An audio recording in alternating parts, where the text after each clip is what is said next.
Welcome to Competitive Edge. This is a short video to show you some of the features of the Greenbriar storage shed. It comes in a couple different sizes. I'm going to show you the 12 by 16, but it does apply to all of the models. We get a lot of customers that call in and ask, what does it come with, what am I getting, and what am I not getting?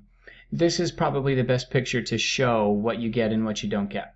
So it doesn't come with some specific items because a lot of customers want to customize this to match their home or the nearby surroundings. For example, if it's right next to your house, people will purchase siding locally that matches their home.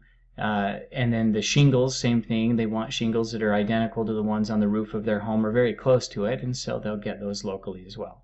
Same with the garage door. There's many different types of garage doors besides color. You can get some that have little windows in them. You can get some that have decorative handles and stuff like that. So the garage door isn't included either. The gate, this window isn't included.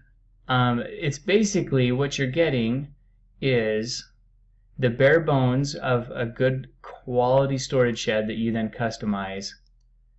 Let me see if so it's kind of like this, but this is what it would look basically on the outside. So on the inside, this is what it would look like once it's finished. Now you can add insulation in between these studs and then put sheetrock over that. You can run electricity to it.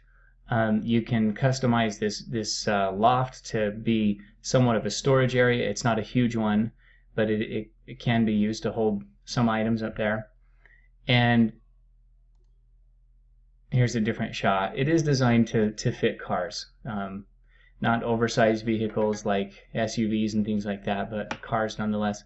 So if you have any questions about it, let us know. If you look on our website, we have a lot of information about these. You can scroll down, you can see there's questions and answers, there's videos, there's a checklist that shows what it does come with and what it doesn't come with, shipping details. There's an owner's manual. If you click on that, it'll open the owner's manual and you can see just how simple they are to install. It is a good idea to consult with your local city office building just to make sure that you can put one of these if you're going to pull permit. And let us know if you have any questions. We are happy to help.